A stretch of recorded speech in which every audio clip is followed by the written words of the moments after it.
বর্তমানে আমাদের সামাজিক যোগাযোগ মাধ্যমগুলোতে একটি উদ্বেগজনক প্রবণতা লক্ষ্য করা যাচ্ছে। একদল কুচক্রী মহল পরিকল্পিতভাবে আমাদের পরম শ্রদ্ধেয় আলেম সমাজকে নিয়ে অত্যন্ত কুরুচিপূর্ণ মন্তব্য করছে। সাম্প্রতিক সময়ে একটি পোস্টকে কেন্দ্র করে বিভিন্ন মহলে তীব্র প্রতিক্রিয়ার সৃষ্টি হয়েছে। অনেকেই মনে করছেন এটি কোনো বিচ্ছিন্ন ঘটনা নয়, বরং পরিকল্পিতভাবে বিভ্রান্তি ছড়ানো হচ্ছে।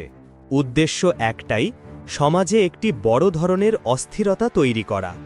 সচেতন নাগরিকরা স্পষ্ট বলছেন, মত প্রকাশের অধিকার সবার আছে, কিন্তু তার মানে এই নয় যে কেউ অন্য কারো ধর্মীয় অনুভূতিতে আঘাত করবে বা অসম্মানজনক ভাষা ব্যবহার করবে।